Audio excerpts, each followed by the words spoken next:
Je vais vous proposer de commencer la première table ronde, dont l'intitulé est « Partager le quotidien d'une personne aphasique, témoignage d'aidants ayant participé au programme de formation ».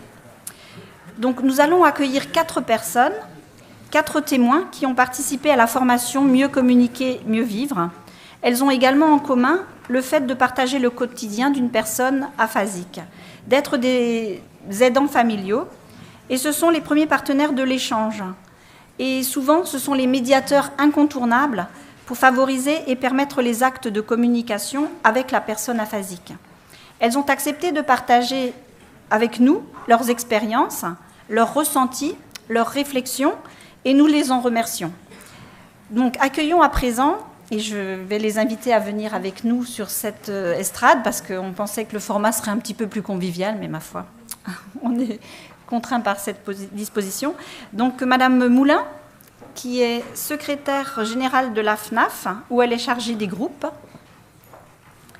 Madame Julien, qui est membre du comité du conseil d'administration de la FNAF et qui est chargée du soutien aux aidants et de la rédaction du bulletin.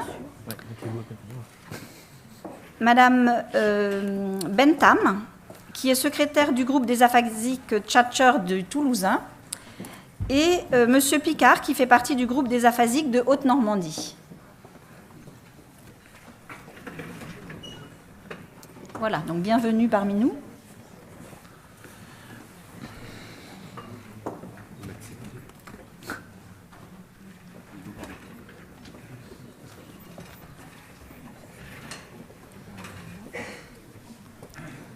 Voilà, donc dans le format que nous vous proposons, chaque intervenant prendra la parole et donc à chaque fois j'introduirai son propos.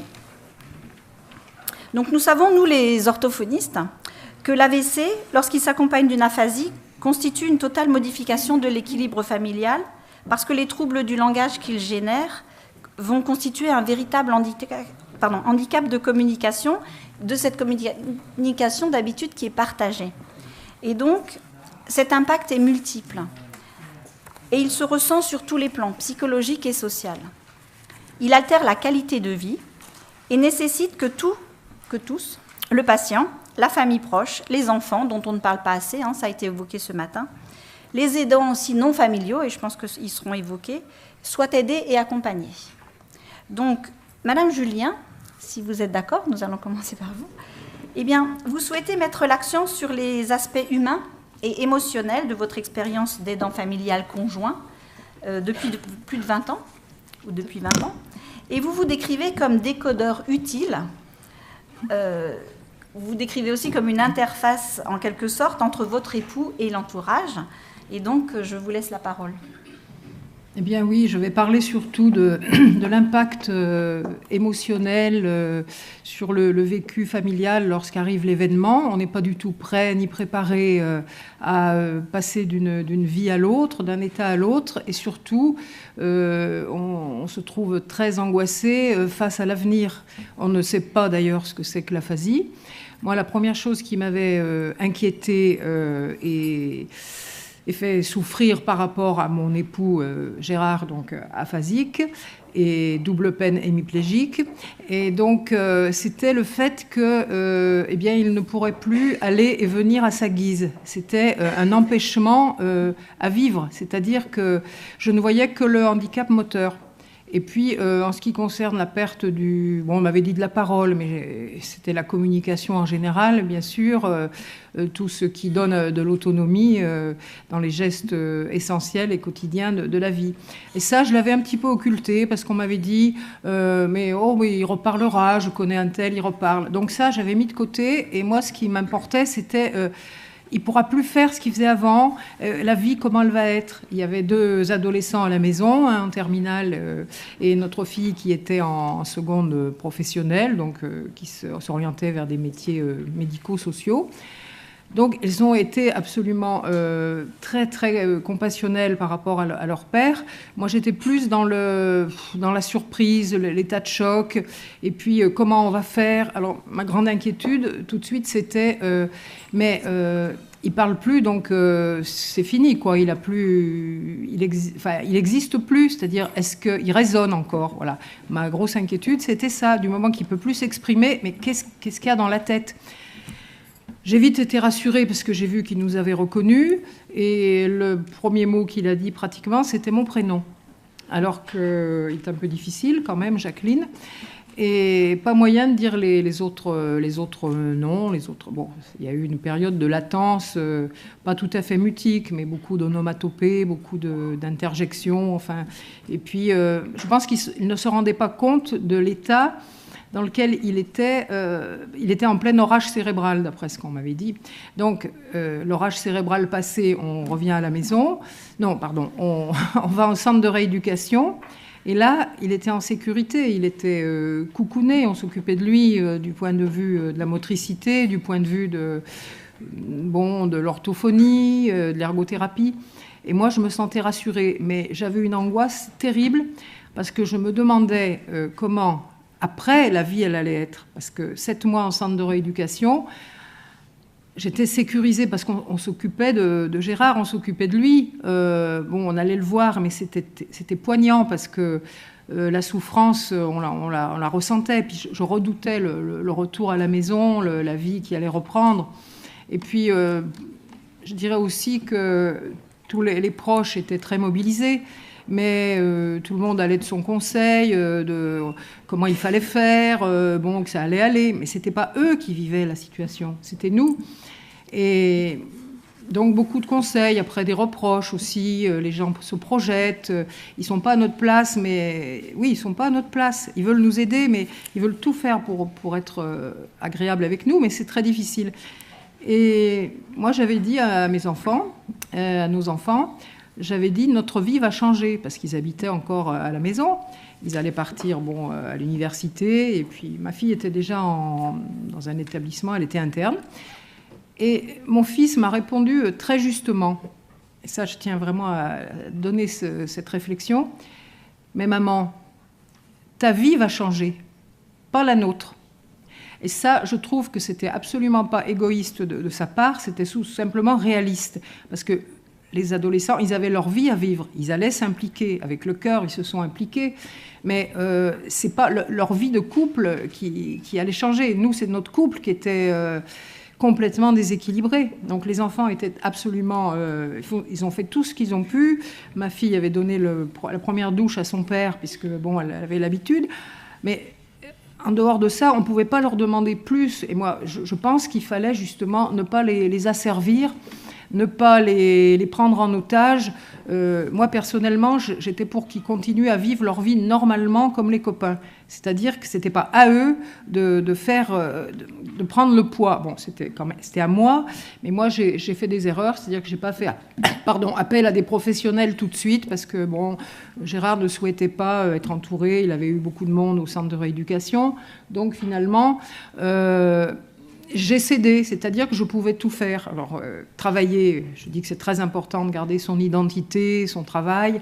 Lorsqu'on est aidant de personnes qui a quand même un handicap avéré, on souhaite que ça ne va pas durer, que c'est comme un accident, que ça va se réparer. En fait, on est un peu dans le déni. Donc, on ne rentre pas dans le jeu de se projeter trop dans l'avenir, mais on essaye d'être efficace. Même mécanique, quelquefois les affects, on les oublie. C'est-à-dire, je ne me souviens pas lui avoir dit c'est terrible ce qui t'arrive, qu'est-ce que tu dois être mal. Je ne lui ai jamais dit une seule fois. Parce que moi, j'étais dans me dire il faut faire face tous les jours. Et après, je me suis dit c'est pas très gentil de ma part, je ne suis pas à sa place non plus. Et je pensais aussi quand même à moi, me dire comment je vais faire. Problème matériel aussi, parce qu'il avait une profession libérale. Alors là, aucune aide, rien du tout. Donc il fallait assurer matériellement. Voilà, moi j'étais enseignante, je partais travailler. Et lui me disait qu'il en avait assez, qu'il voulait rejoindre son père, son oncle.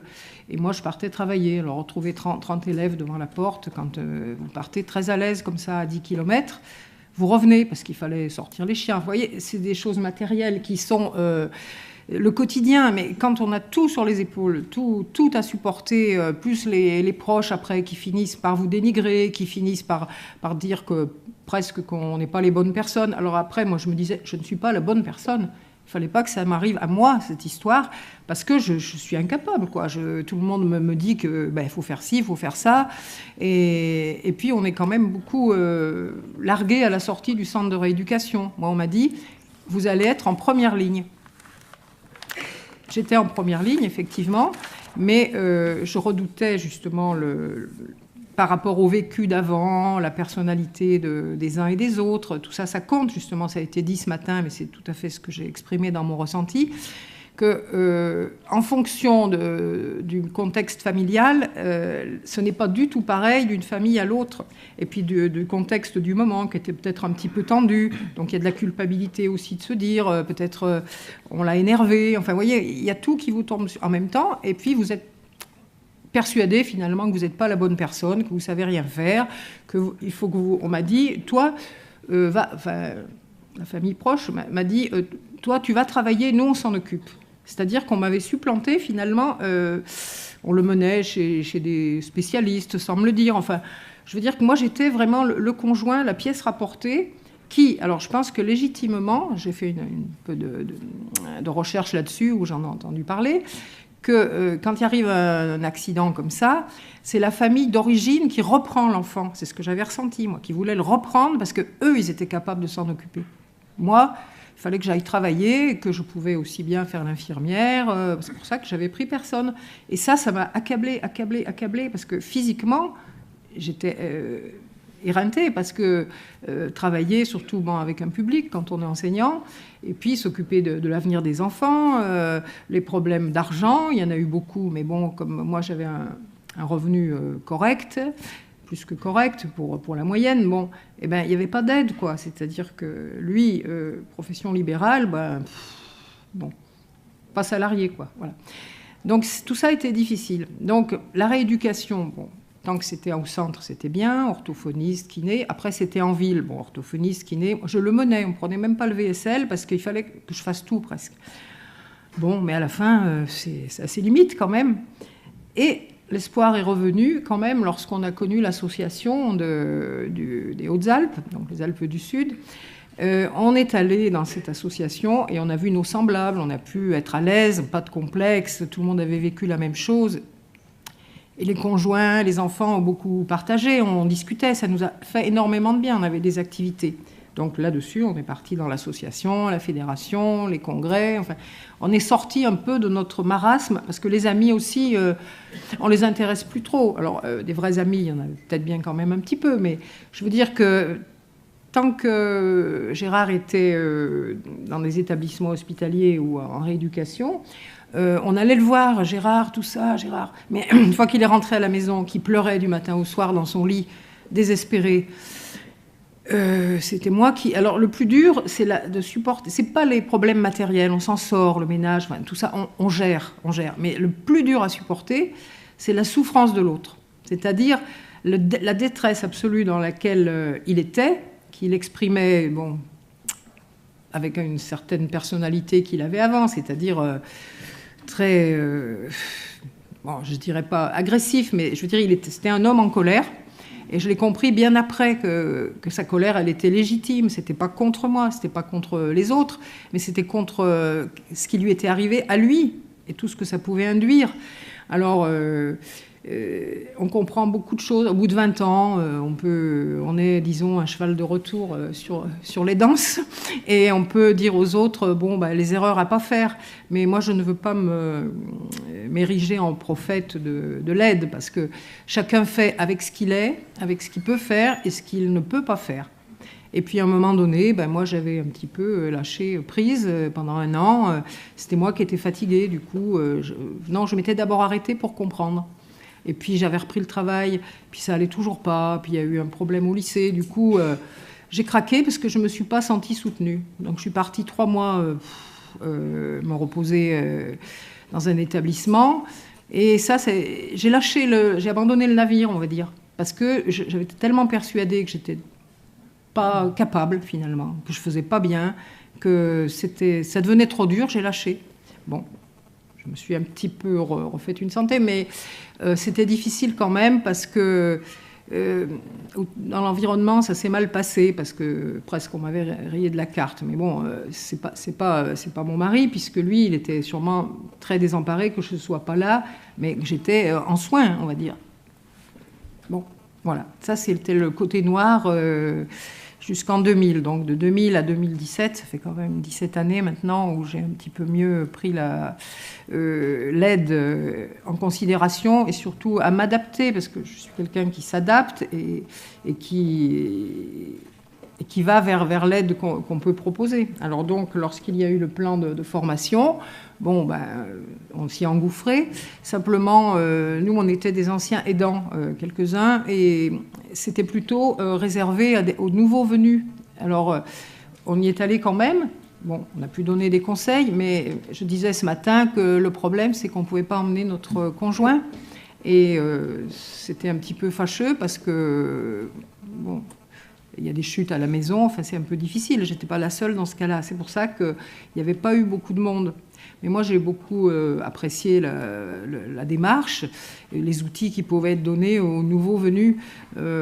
Avec d'autres, on a dit, nous, on a fait notre expérience nous-mêmes sur le terrain. On a appris, on sait comment faire. On s'est beaucoup blindé aussi, parce que je crois que si on n'est pas un petit peu blindé, si on n'est que dans la plainte ou dans le devoir, comme on a tendance au début à être...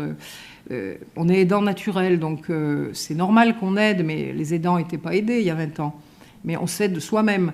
Et puis aussi, surtout, on devient dur, c'est-à-dire qu'on a une espèce d'armure qui ne laisse pas passer l'émotion. Et comme le conjoint est constamment dans l'émotion, constamment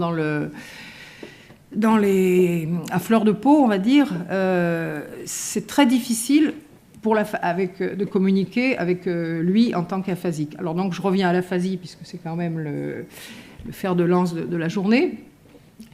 C'est difficile pour un conjoint d'aphasique de communiquer, parce qu'il y a déjà le rapport de force dans un couple, comme dans tous les couples. Et s'il y a une incompréhension au niveau du langage, ça modifie un petit peu les comportements. Et puis, le fait de toujours être obligé de contrôler son langage, pour ma part, pas dire des synonymes, pas essayer d'expliquer avec des mots divers. Il faut toujours dire le même mot, rester sur la ligne. Surtout pas couper la parole à un aphasique, parce qu'il perd la chaîne de la phrase qu'il est en train de construire. Donc la conversation, elle s'arrête. Et combien de fois il me dit ça depuis 20 ans, tu parles, je me tais. Bon, donc, pas moyen d'aller plus loin. Je dis, bon, ben, allez, on continue. Non, c'est fini. Alors, bon, toujours être obligé de se contrôler, de faire attention à ce qu'on dit. Bon, moi, je dis que je parle le truc couramment, parce qu'à la maison, c'est tout des trucs en bois, des trucs en fer, des trucs pour y voir, des trucs pour marcher, la dame qui fait marcher, le monsieur qui va... Parce qu'il manque les mots, vous voyez.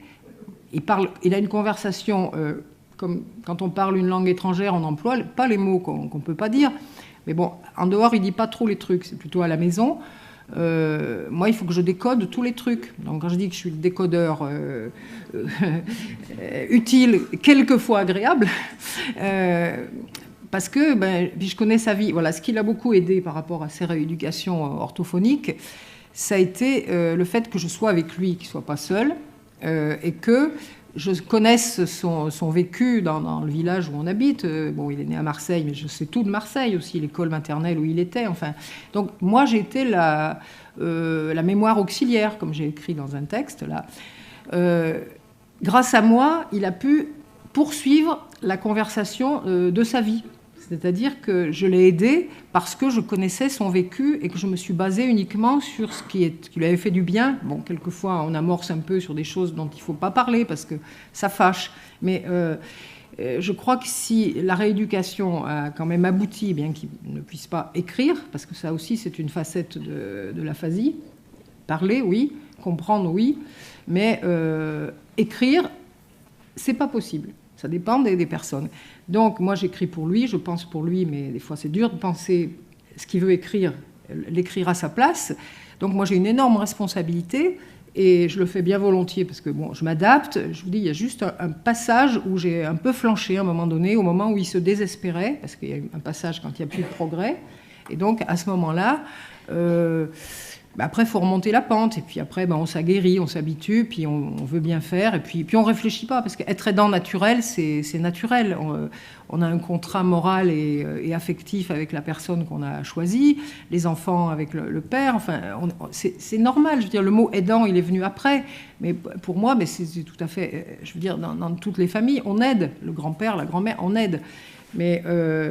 c'est pas un rôle que je veux jouer, c'est simplement que je veux que ça fonctionne et puis qu'on puisse faire des projets et puis sortir comme on fait aujourd'hui, s'occuper des associations, s'occuper des autres et puis être dans la vie. Parce que quand on est à la maison, à l'intérieur, c'est difficile parce que c'est connoté négatif et ça fait mal et on tourne en boucle. Dès qu'on est dehors, dès qu'on s'occupe des autres, ça va mieux. Donc ça nous aide tous les deux.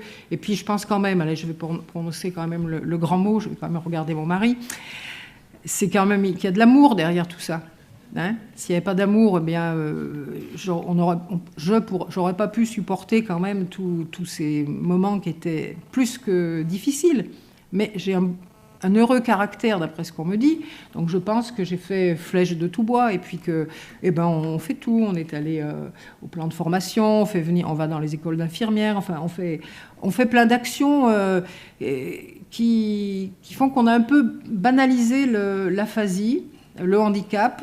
Ça fait partie de notre vie. Et comme je disais, le fait de voir des anciennes vidéos, quand je vois mon mari plus jeune tel qu'il était, c'est un inconnu pour moi. Et presque, à la limite, il me plaît moins que maintenant. Parce que c'est le nouveau Gérard avec qui je vis maintenant. Et qui, finalement, c'est maintenant qu'on vit. On ne va pas aller voir derrière comment on était, avec les cheveux bruns, quand on parlait, qu'on faisait des discours. C'est maintenant. Donc, il est tout à fait capable de prendre la parole et de faire des discours, d'intervenir. Mais voilà, je pense que notre couple, il fonctionne malgré le handicap, malgré l'aphasie, parce qu'il y a de la bonne volonté quand même et de la bienveillance, même si moi je dirais quand même aux nouveaux conjoints ou aux nouveaux aidants, c'est qu'il faut pas être sacrificiel. C'est-à-dire au début on a tendance à s'avilir, mais il faut garder son identité, sa place, laisser la place à son conjoint, c'est-à-dire le laisser décider. Moi je le consulte toujours, depuis le début je ne fais jamais sans lui, c'est-à-dire qu'il a continué à exister tel qu'il était. C'est pas, je l'infantilise pas. On vit normalement. On fait même plus de choses qu'avant ensemble tous les deux, parce que la vie, elle est comme ça maintenant. Et puis voilà. J'espère que j'ai rien oublié. J'avais tout marqué, mais j'ai horreur de lire ce que j'ai marqué. Alors, oui, pendant les formations, j'ai ressenti le désarroi des nouveaux venus et j'ai ressenti exactement ce que je ressentais au début. Et surtout, mon regard a changé sur les personnes en situation de handicap en aphasie, parce qu'au début, je me suis blindée, c'est-à-dire que je n'avais pas fait place aux affects. Fallait réagir, et jamais je me suis apitoyée sur lui, jamais. Et là, en voyant les autres couples, je me suis dit, mais quand même, tu n'as pas été... Et maintenant, j'ai un regard beaucoup plus... humain. On ne se dit pas trop les choses parce qu'on les ressent tous les deux. Mais je sais que pour lui, je suis précieuse. Il ne me le dit jamais. Mais je l'entends quelquefois, il le dit à d'autres. Alors, je sais que je suis quand même bien à ma place. Voilà. Dans les aidantes de personnes aphasiques. Voilà. Je ne m'arrêterai plus. Merci.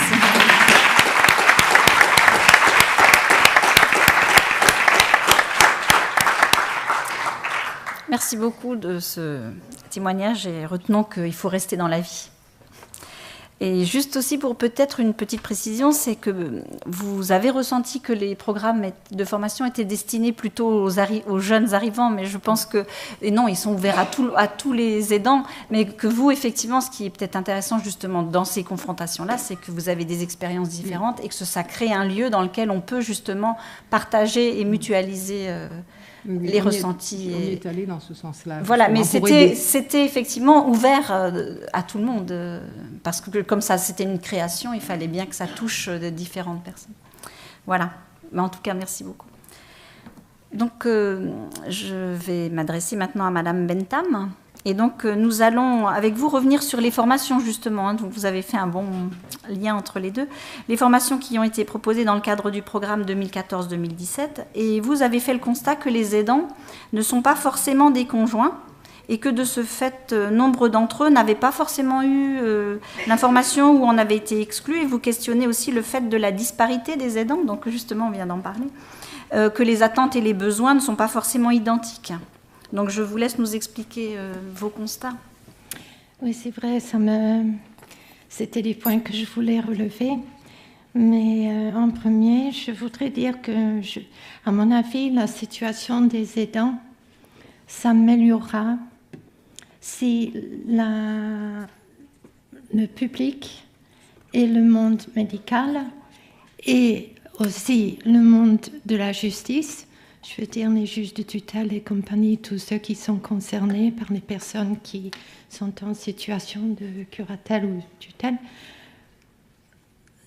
étaient mieux informés sur l'aphasie et les conséquences de l'aphasie et ces facettes de l'aphasie. Parce que j'ai demandé à plusieurs personnes qui étaient présentes avec moi aux formations, aux réunions de sensibilisation et des gens qui sont du même groupe d'aphasiques que moi à Toulouse, les points que ces personnes-là voulaient que je soulève aujourd'hui. Et dans ce que les personnes ont écrit, il y a tous ces problèmes-là. Donc, je voudrais dire aussi que les aidants d'aphasiques, je ne sais pas comment elles trouvent le temps, parce que c'est vrai ce que Jacqueline dit, on est très occupés. Mon cas est très différent de Jacqueline, je vous expliquerai tout à l'heure. Mais il y en a certaines qui arrivent à écrire. Et ça, c'est super bien. Donc, il y a 2 livres ici qui sont écrits par des aidants de personnes aphasiques.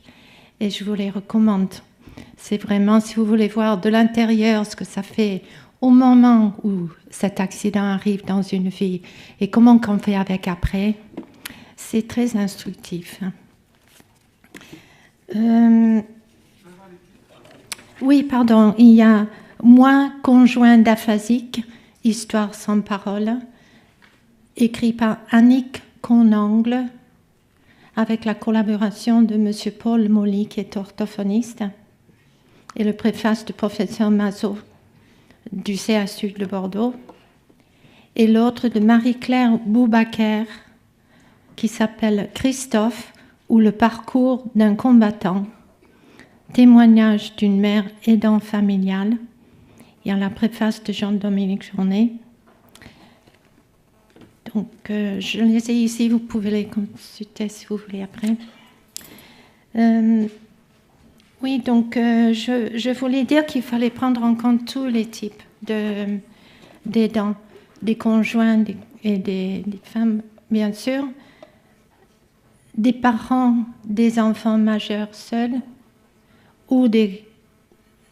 Pardon, excusez-moi, j'ai beaucoup de mal à parler. Je ne suis pas aphasique. Je suis mère d'une jeune femme aphasique qui a eu un AVC quand elle avait 26 ans. Elle avait un compagnon et ce compagnon, il est resté. Ça fait 10 ans maintenant qu'ils sont ensemble. Et je suis sa tutrice, mais c'est Stéphane qui assume tous les jours. Et je suis en admiration, il fait ça très très bien. Et c'est porté justement parce que Jackie disait l'amour. Tout ça, c'est l'amour de sa part. C'est difficile en tant que parent de voir quelqu'un d'autre prendre la charge de tout ça. Je voudrais faire plus. Mais l'équilibre est très difficile pour moi à trouver. Où je peux intervenir, comment je peux les aider sans empiétiner sur leur vie de couple. Parce que si Anna n'avait pas son compagnon, si elle n'avait pas eu son compagnon pendant ces 10 ans, elle n'en serait pas là, je suis convaincue. C'est pas sa maman qui aurait changé ça. Donc il y a des sœurs et des frères aussi, on en a parlé. Et ce qui est très important pour moi d'indiquer, parce que je ne suis pas seulement en contact avec Anna, mais avec beaucoup d'autres personnes. On a entre 25 et 30 personnes aphasiques à notre association, et certaines de ces personnes sont seules. Soit ils ont de la famille, mais loin, soit la famille s'est éloignée, soit ils n'ont pas de famille. Donc, ils ne vivent pas tous dans des structures. Il y en a qui sont quand même, ils ont un appartement, mais ils ont leurs auxiliaires de vie. Et en fait, une fois à une des formations, il y a une de ces personnes qui est venue à la formation. Et elle m'a dit à moi, parce que je connaissais la personne dont elle s'occupait, elle m'a dit, je sais, je pense que je n'ai pas le droit d'y être. Mais ça m'intéressait, je voudrais vraiment savoir. Donc, moi, de ma part, je l'ai accepté. Je prends sur moi si quelqu'un dit le contraire. Mais pour moi, il est essentiel que ces personnes qui interviennent au domicile des personnes aphasiques aient au moins une formation de base. On en a eu plusieurs avec Anna. Il n'y en a aucun qui savait ce que c'était l'aphasie, ni comment s'y prendre. Et c'est pareil, dans les retours que j'ai eus des autres personnes que j'ai rencontrées, ça revient. Donc je demande vraiment solennellement que ça puisse être étendu aux auxiliaires de vie, aux personnes qui interviennent à domicile, mais qui sont des professionnels. Il y a d'autres intervenants aussi qui s'investissent. Ce sont des personnes qui interviennent dans des associations comme la nôtre, où nous avons un atelier d'expression verbale et corporelle basé sur le théâtre et la musique. Et ces personnes-là non plus ne savaient pas ce que c'était l'aphasie avant de venir chez nous. Ça fait longtemps qu'elles sont chez nous maintenant. Et j'en parlais avec celle qui faisait la musique tout récemment, dans ces derniers jours. On a eu une adhérente qui est décédée, donc on était aux obsèques ensemble. Et elle dit, il y a quelque chose au GAT qui est différent. Quand je travaille avec eux, c'est différent que les autres groupes que je mène. Elle est musicothérapeute, donc elle intervient dans beaucoup d'établissements où il y a des personnes dépendantes. Et elle est vraiment attachée. Elle dit, normalement, les professionnels doivent prendre de la distance de leurs patients. Mais c'est un peu différent pour nous. C'est des groupes, une fois formés par les associations, les personnes, les participants à notre atelier se sont soudés. Ça fait vraiment un groupe. Ils se tiennent les uns aux autres et ils s'entraident. Donc, ce serait bien si ces personnes-là, parce qu'il y a des milliers partout en France qui interviennent dans des établissements. J'en ai rencontré la première fois. On a une exposition des œuvres des tchatcheurs à Toulouse actuellement. Et de passage, à 9h du soir, le jour du vernissage, il y a 4 jeunes personnes qui entrent, tous portant des instruments de musique, des jeunes. Donc on se demandait ce qu'ils faisaient là. Donc je leur ai demandé, c'est la peinture qui vous intéresse ? Oui. Et puis il y en a un qui était soignant dans un établissement, dans un EHPAD. Quand j'ai dit, est-ce que vous connaissez l'aphasie ? Il m'a dit, ah oui, bien sûr que je le connais, j'en rencontre dans mon travail. Mais c'est la première personne dans le public en général qui a dit qu'il savait de quoi il s'agissait. Donc, il y a l'autre chose aussi qui commence à nous toucher dans notre association, mais je sais qu'il y en a d'autres, qui ont maintenant des personnes avec une aphasie progressive primaire. Nous avons intégré ces 2 personnes. Ni l'une ni l'autre n'a les paroles maintenant. Aucun. Sauf, enfin, je dois dire, le dernier, il s'est rejoint à notre atelier théâtre, et là, il sort des mots. Mais à la maison, sa femme dit, mais il ne dit plus un mot. Donc, c'est étrange. Mais personne ne parle de l'aphasie progressive.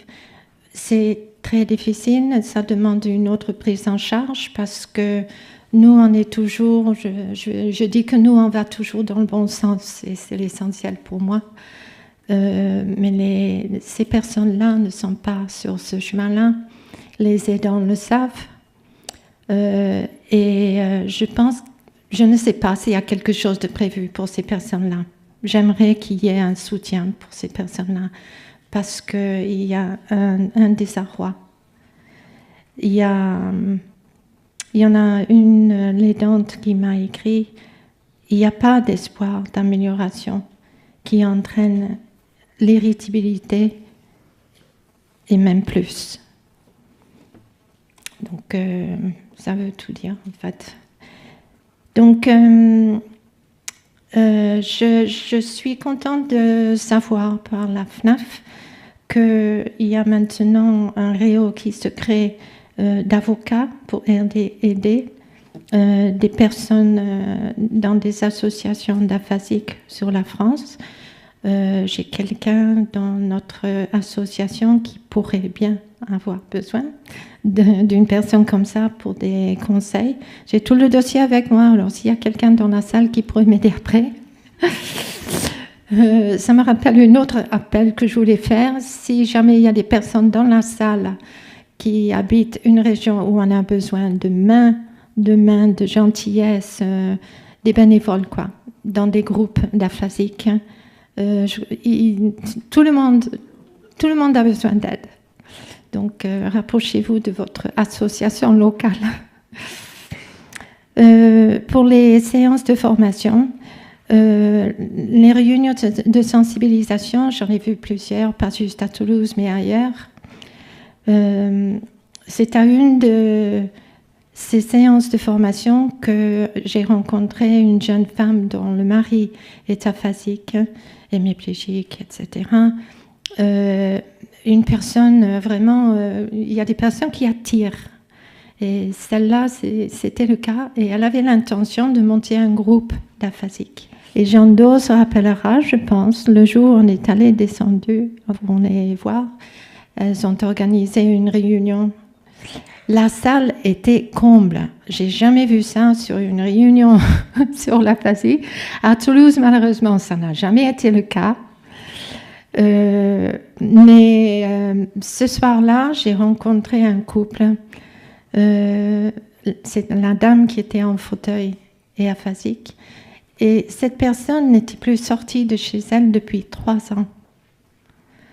Parce qu'elle n'arrivait pas à faire face aux difficultés qu'elle avait de mobilité et surtout le regard de l'autre et ses difficultés de prononcer des mots et de ne pas être mépris par des gens dans la rue. Elle avait arrêté. Au début, ils avaient essayé de sortir et là, elle n'en pouvait plus.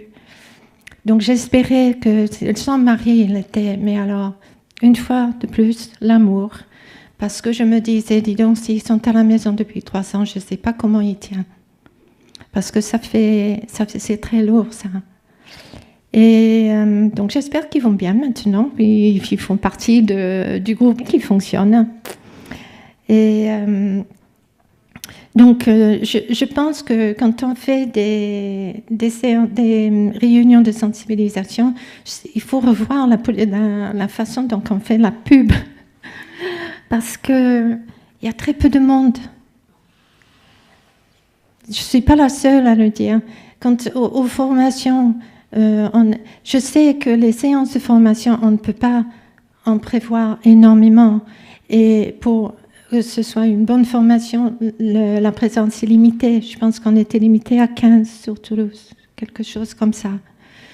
Mais encore une fois, des retours que j'ai eus de ces personnes qui étaient là, les pratiques par les orthophonistes, des techniques qu'on peut adopter, des choses à faire, étaient très bien reçues.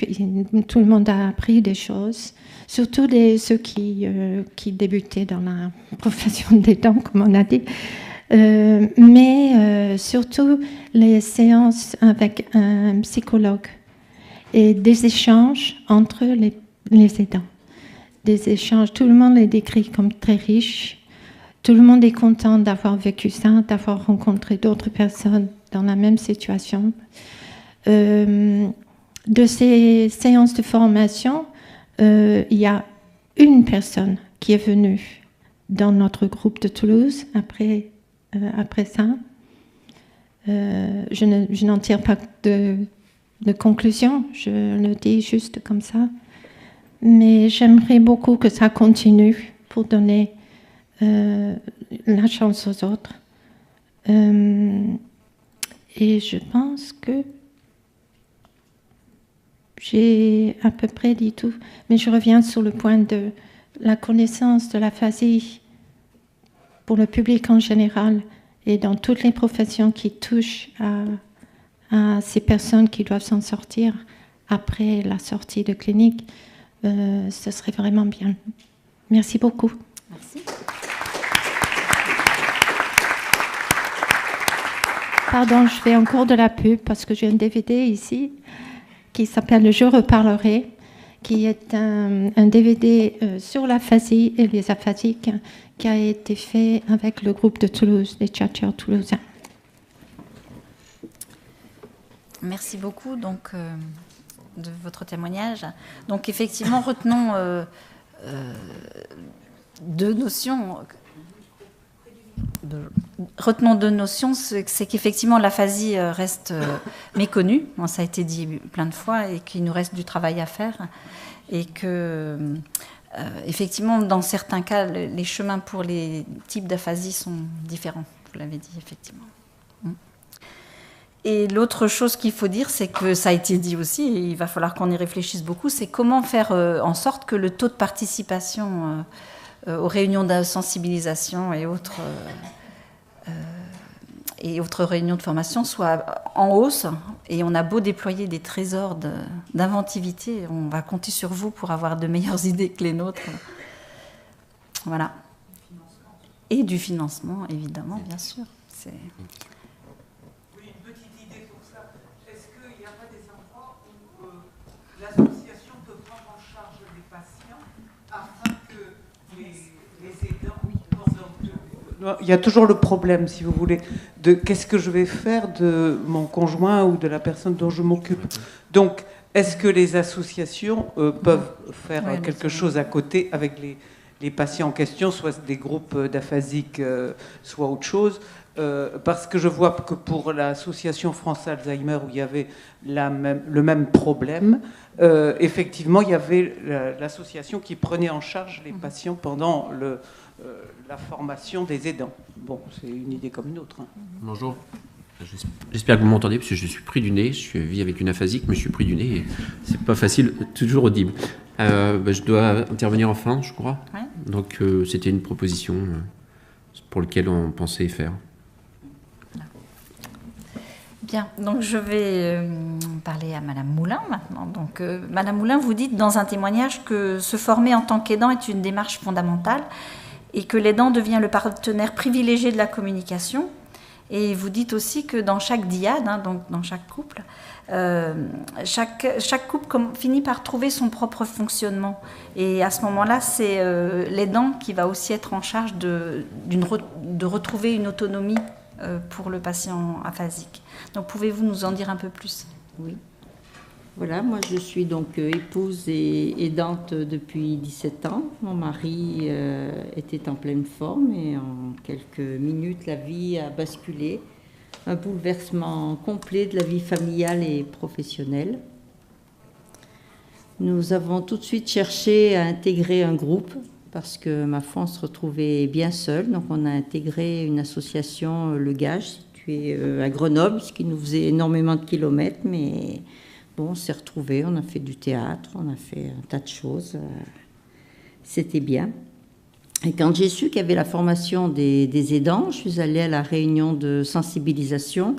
Et tout de suite, j'ai eu le besoin de m'inscrire à ces formations parce que je me suis dit, en fait, je vais peut-être pouvoir aider à communiquer, partager ce que nous, on n'avait pas reçu au départ. Donc, je me suis inscrite à ces réunions de formation. Donc, je dois dire que malheureusement, nous n'étions pas très nombreux, à peu près une dizaine de personnes, des personnes aidantes à la retraite ou encore au travail. Et puis des personnes aidantes qui avaient des aphasiques en début d'aphasie ou des personnes qui étaient aphasiques depuis 5, 10, 15 ans. Donc j'ai suivi ces réunions de formation. Je dois dire que dans ces réunions, j'ai trouvé une présentation de cet handicap, ce qu'il entraîne au quotidien dans la relation de la communication. Nous avons fait des tours de table où chaque participant a exprimé son histoire vécue, son ressenti, les difficultés engendrées dans la vie de tous les jours, le bouleversement au-delà du traumatisme. Et au regard des formateurs, des mises en situation des participants, nous avons pris un certain recul, une analyse débouchant sur d'autres formes de prise de conscience. Les expériences des uns et des autres sont toujours utiles, riches d'enseignements et donc bénéfiques, que ce soit à court ou à moyen terme, pour faciliter la vie des aidants. Voilà, sinon ce que je peux dire au niveau de notre couple, c'est que mon mari était une personne très dure avant qu'il soit malade, très exigeante avec lui-même. Et aujourd'hui, il est vraiment un autre homme. Il dit toujours, moi maintenant je suis heureux. Je suis heureux de vivre. J'ai une autre vie et je suis heureux. J'ai le temps de partager, de vivre avec vous tous. Avant, j'avais trop d'occupations, il fallait toujours que je cours. Alors je me dis, ma foi, on a réussi. Merci beaucoup.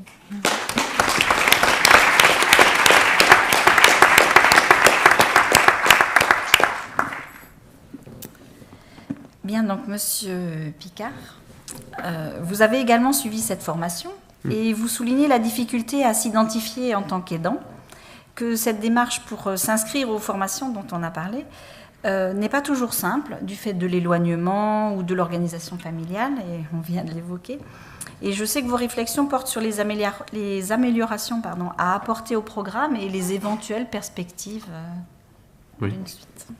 Voilà. Je dirais que moi, pour faire une petite synthèse, mais très court, pour de notre expérience de notre vie, il y a 29 ans, bientôt 30 ans, je me suis marié avec Sylvie, et il y a 9 ans, au détour d'une conversation avec un professeur au CHU de Rouen, je me suis retrouvé avec Monique. Enfin, c'est de manière humoristique, parce que quand Sylvie me casse les pieds pour certaines choses, je dis Monique, ça suffit. Donc maintenant, dans le langage commun, avec les amis, tout ça, on est parti sur la plaisanterie. Donc, mais c'est pour donner aussi l'image de l'évolution qu'on peut avoir au sein d'un couple par rapport à ça.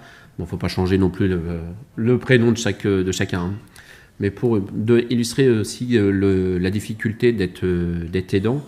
Au niveau parité, c'est pas terrible, mais je vais quand même relater une situation dans laquelle on était confrontés. En tant qu'aidant, j'ai accompagné mon épouse à une consultation chez un gynéco. Et puis, parmi l'échange qu'il a pu avoir, à un moment, il me regarde et puis il me dit elle a eu quand cette dernière règle? J'ai dit, elle est à côté de moi, posez-lui la question. Donc, c'est une question qui m'a été posée, que j'ai pris en pleine figure. J'ai le professionnel qui est là, au lieu de s'adresser à la personne qui est physiquement présente, s'adresse à la personne qui est à côté. Donc ça, je trouvais ça à la fois dégradant, dévalorisant pour la personne qui est à côté, qui est touchée par l'aphasie. Donc ça, c'était un premier point. J'espère que je suis audible par rapport au... Non, c'est pas... C'est bon ? Donc par rapport, il y avait une question qui a été posée, sinon ce matin, je ne sais plus qui, par rapport à l'aspect d'accompagnement des personnes aidées au niveau téléphone. Donc c'était juste pour vous faire part on habite dans le département de l'Eure, et dans le département de l'Eure fait une expérimentation pour de l'accueil téléphonique des aidants.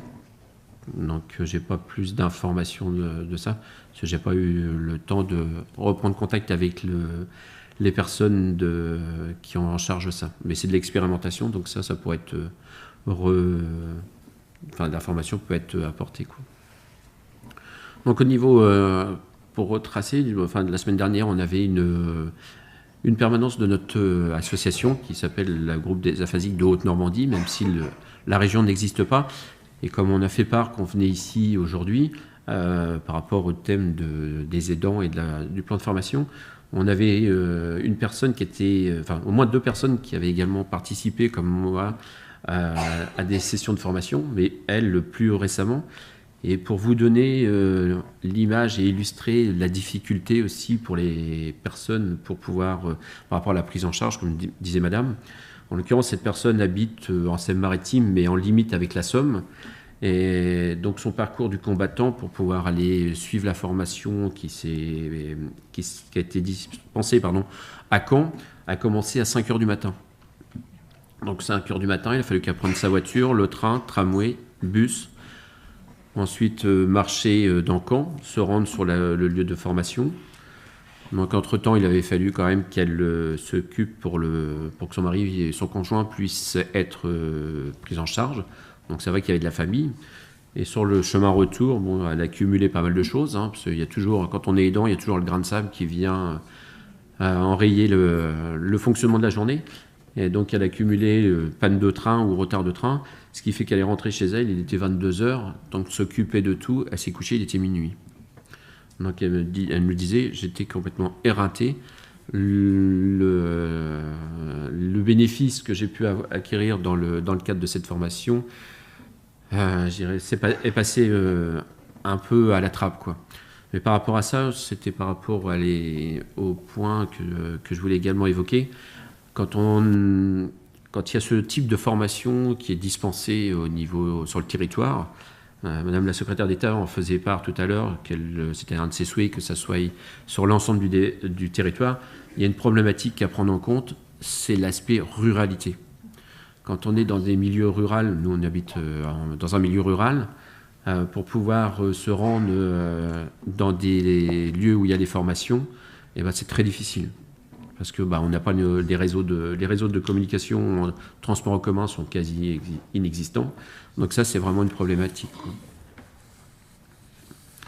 Donc également au niveau des autres points dont j'ai fait part quand on a préparé cette journée, c'est un constat que je fais notamment sur le territoire. C'était évoqué aussi ce matin. Par rapport à la diversité de l'offre d'accompagnement des aidants. Et en début de semaine, j'ai été obligé de consulter mon médecin traitant et je faisais part également de l'échange d'aujourd'hui. Et on est sur une petite agglomération en Normandie et on a listé ensemble les différentes offres qu'il y avait uniquement sur le territoire de notre communauté d'agglomération. Donc on se retrouve à minimum 4 niveaux d'intervention. Il y avait l'agglomération à travers son dispositif d'amélioration du cadre de vie au niveau de la ville. Il y avait les CLIC. Nous, les CLIC sont rattachés au département. Donc il y avait l'agglomération, les CLIC. Il y avait tout un tas de mutuelles et de prestataires qui intervenaient également, qui faisaient des offres. Et puis il y avait également nous, par le cadre du dispositif, dans lequel il y avait ce type d'offre. Donc ça fait au minimum 4 niveaux d'offres possibles. Et le constat qui est fait, c'est que malheureusement, dans chaque prestation qui est fournie, le nombre de participants est moindre par rapport aux objectifs qui sont attendus. Donc ce serait peut-être un moyen de réfléchir, de dire pourquoi pas sur des territoires d'essayer de se concerter pour pouvoir avoir une offre qui soit un peu plus proche des personnes, quoi. Concernant la proposition, la suggestion de madame, donc c'est toujours les 2 personnes qui ont suivi également la formation. Moi, j'avais pas eu ce souci-là quand j'avais suivi la formation à Fécamp à l'époque, parce qu'on avait une amie qui avait accompagné Sylvie dans la journée. Mais sinon, c'est une suggestion que je fais à la fédération, et puis également aux autres associations, c'est que en même temps qu'il y a des sessions de formation, je ne dis pas de sensibilisation, mais de formation, que les associations soient mises à contribution pour organiser ce jour-là une sortie ou autre, de façon à pouvoir prendre en charge les personnes qui sont aphasiques. Donc, je sais pas. Pardon? Oui. C'est tout. Pardon? Oui, non, mais j'ai listé un souci d'un certain nombre de points. Donc ça, c'était par rapport aux propositions, par rapport à la session de formation. Sinon, moi, je voulais venir attirer l'attention, non pas attirer l'attention, mais faire part. Il y a 2 représentants là d'une mutuelle qui nous est chère à Sylvie puis moi, surtout à Sylvie. Je tenais déjà à leur remercier pour leur présence, mais c'était surtout pour faire part de 2 niveaux d'intervention des mutuelles. Nous, en l'occurrence, la CLIN faisait part tout à l'heure qu'elle n'avait pas eu de problème financier. Ce matin, je voulais attirer l'attention de Madame la secrétaire d'État par rapport à la situation des aidants du point de vue financier, du point de vue travail. Moi, je siège au sein de la CDAPH de l'Eure. Il faut voir le nombre de dossiers de personnes d'aidants pour lesquels on a à traiter, dans lesquels les difficultés financières sont les familles. Comment on peut vivre avec 500 ou 600 euros? C'est complètement... Enfin, une fois qu'on a payé son loyer, on ne peut plus rien faire, quoi. Donc par rapport à cet aspect-là, enfin nous en l'occurrence, Sylvie avait été tout l'intérêt de souscrire une mutuelle de santé, avec Sylvie, par le biais de la mutuelle de santé, qui était à l'époque la mutuelle du Trésor, on a eu, enfin pour moi c'était absolument pas un souci que j'ai eu à gérer. Je savais que financièrement j'avais pas de problème. Il y a eu la prise en charge de son demi-traitement qui a été fait, donc ça c'est une première partie. Et puis cette mutuelle, en l'occurrence, nous a accompagnés dans l'amélioration de l'habitat. Donc, et puis il y a un certain nombre d'autres équipements dans lesquels on a pu faire. Et c'est vrai que quand on a des interlocuteurs au niveau mutuel, en tant qu'aidants, qui sont à l'écoute et puis qui répondent à nos sollicitations, c'est quelque chose d'agréable, parce que quand on se retrouve à avoir à gérer la double peine, d'avoir à gérer notre propre situation et puis de batailler pour pouvoir démarcher, c'est énormément de choses. Et puis notre point, cette mutuelle nous accompagne également au niveau de l'association des aphasiques et au niveau de la fédération. Parce que d'un malheur, l'accident cérébral de Sylvie en est né un partenariat il y a quelques années. Donc ça, c'est un point positif. Donc ça, c'est quelque chose. Donc je tenais à vous remercier. Malheureusement, notre ami Jackie n'est pas là, qui accompagne régulièrement Jean Do dans les différents échanges. Ouais. Donc on peut les applaudir parce qu'ils nous accompagnent.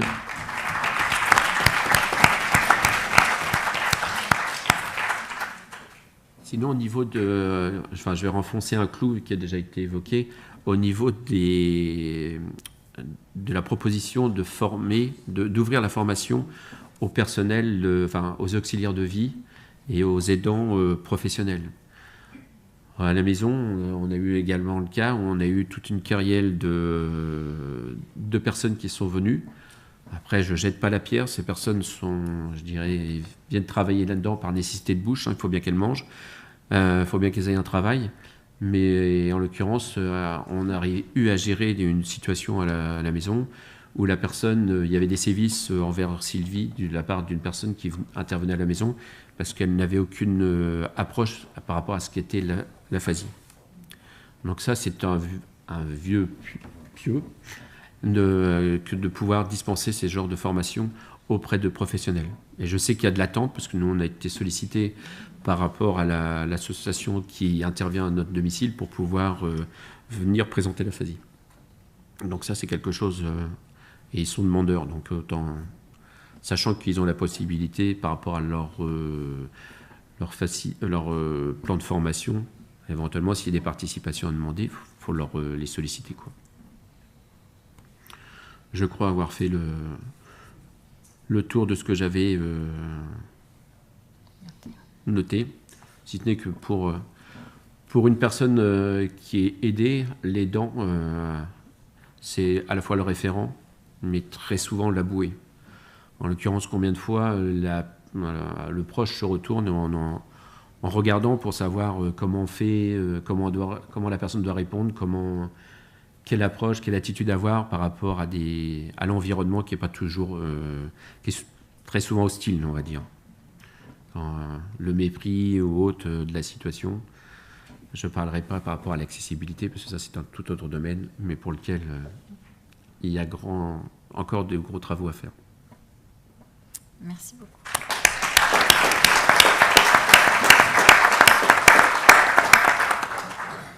Eh bien, merci beaucoup. Ça nous montre qu'il y a beaucoup de travail à faire encore sur différents niveaux. En interprofessionnel, on peut noter qu'effectivement, nous avons notre part de travail pour former et informer nos autres partenaires qui sont effectivement dans le monde du soin et qui ne connaissent pas forcément ce que c'est l'aphasie. Merci pour toutes ces pistes. Donc, voilà, donc est-ce qu'on a du temps pour... On enchaîne sur la deuxième table ronde ou... Voilà, on va peut-être enchaîner pour respecter... Et puis on garde les questions. On garde les questions pour la fin. Vous avez des questions maintenant? Vous avez une question? Et on réduira peut-être un peu la durée de la deuxième table ronde. Alors, oui. Oui, on va accepter alors 2 questions, oui.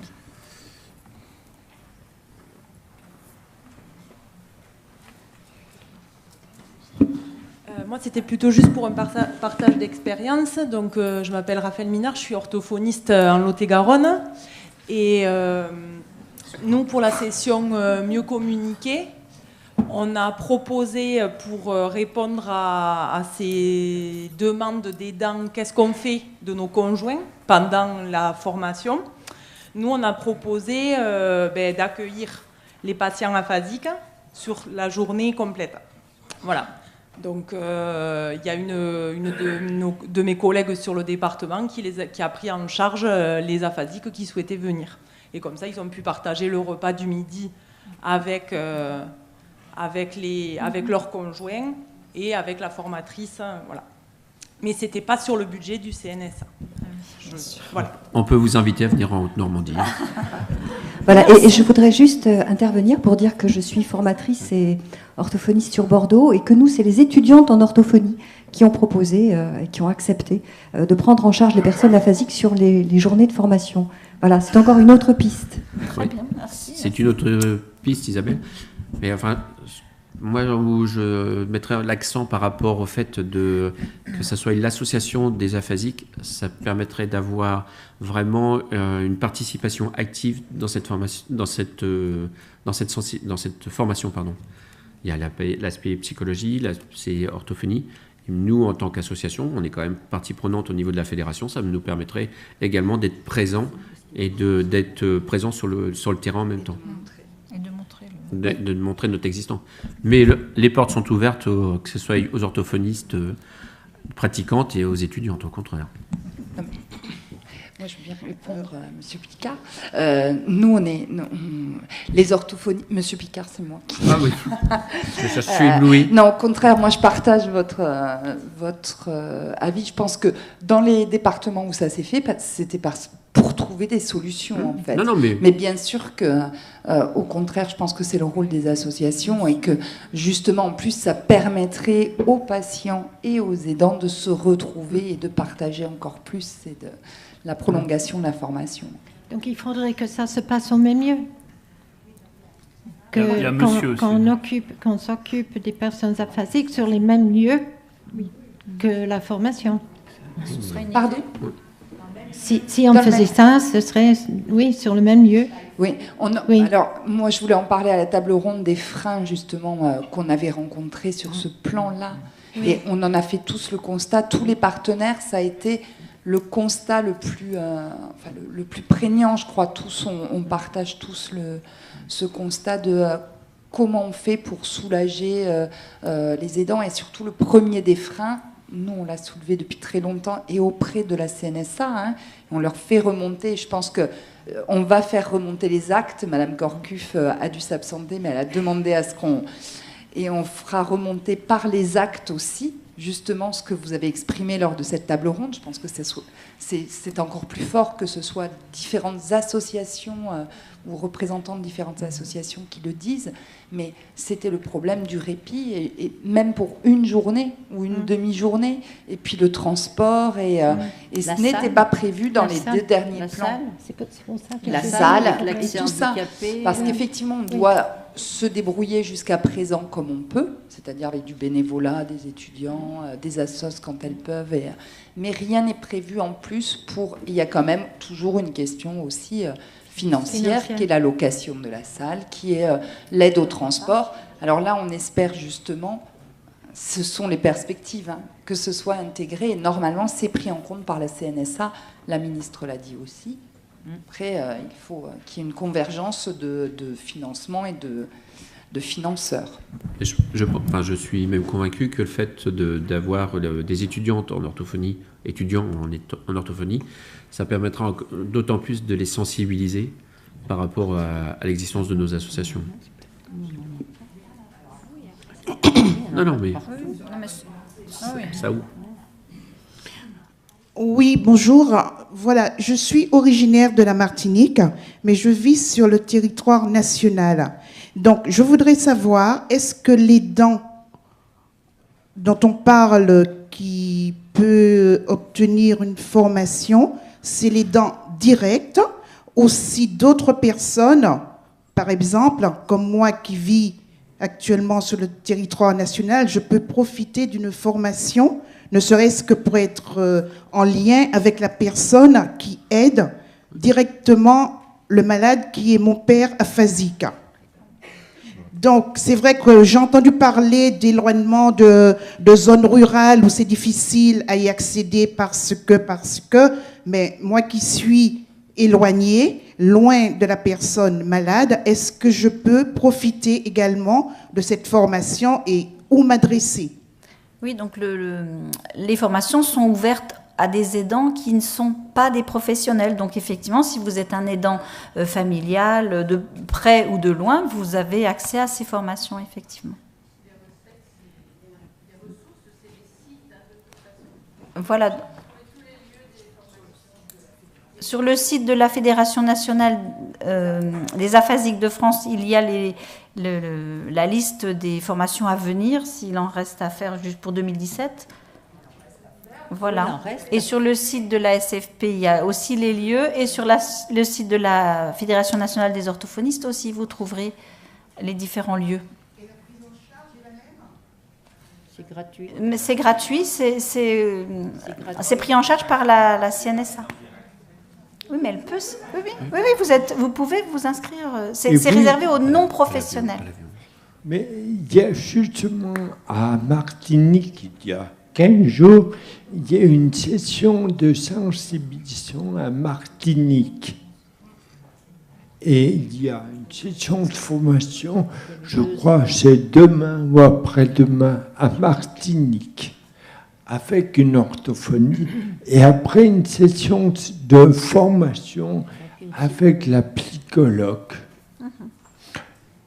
Donc, mettez-vous... Et en plus, avec l'association des aphasiques de Martinique.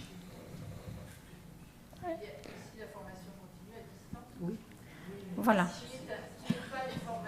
Mais ça, vous en parlez après. Ça va être abordé dans la deuxième table ronde. Oui, on va être obligé de prendre moins de questions parce que on fait encore madame et monsieur. Voilà. Donc, je suis personne aidante d'une personne aphasique depuis très peu de temps, mais qui a des enfants. Et je ne sais pas répondre aux questions des enfants entre 16 et 33 ans, qui veulent aider leur père, mais je ne sais pas quoi leur dire pour pouvoir les aider. Qui viennent de suivre la formation. Voilà, donc cette formation, elle pourrait être suivie par les enfants, les proches aidants. Donc on en revient un petit peu à dire ce qu'on vient de dire à la dame derrière. Effectivement, ils peuvent assister. En l'occurrence, moi j'ai suivi une des sessions avec une de nos filles. Pardon ? Ah bah, à l'époque, elle était étudiante.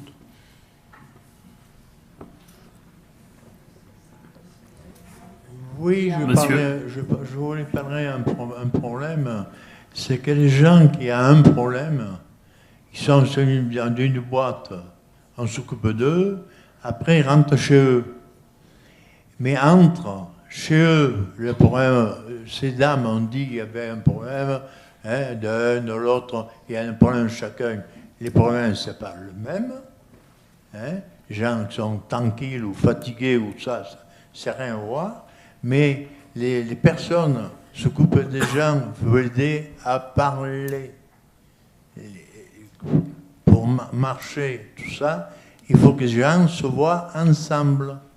Se parler ensemble à la fin, quand on commence à rentrer chez eux, il faut des personnes viennent chez eux pour les aider, mettre en marche chez eux.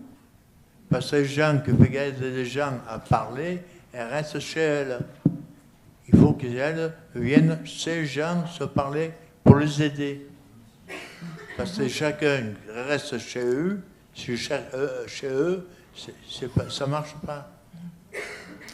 Les personnes qui travaillent... Oui, bien sûr, mais vous parlez des domiciles, que les personnels se déplacent à domicile. Oui, au début. Comme ça, les gens qui sont chez eux, ils ont dit « Oh, quelqu'un de gentil qui me parle. Putain, ça sert à quelque chose. » Mais s'ils ne viennent pas chez eux, les gens restent tout seuls avec sa femme et s'engueulent. Voilà, je parle gentiment. Alors, ces gens qui se payent le mois pour travailler, s'occuper chez eux, ces personnes, pour aller à parler, quoi, dans la tête, plus sûr dans la tête, tout ça, il y a plein de choses. Il faut que ces personnes aillent dehors, chez eux, dire bonjour. C'est aussi le rôle des associations, effectivement, de pouvoir... Et des gens que nous... Et des professionnels, bien sûr. Ensemble aussi. Tout à fait. C'est aider tous les gens. Si la France s'aide beaucoup, on aide tout le monde. Voilà, c'est autrement, on aide la moitié des gens. D'accord? Et c'est pour ça que la ministre parlait d'une société inclusive, qui inclut tout le monde. Voilà, on espère que ça se fera. Ouais, pardon, je parle mal, mais non, ça m'énerve un petit peu, ça. Bien compris. Ils pensent eux-mêmes, ils sont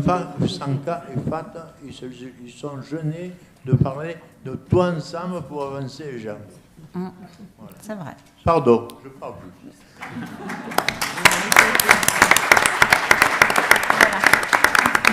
Eh bien, merci beaucoup à nos 4 intervenants. Et donc, nous allons passer à la 2e table ronde. Merci. Donc, le bureau de la FNAC est ouvert.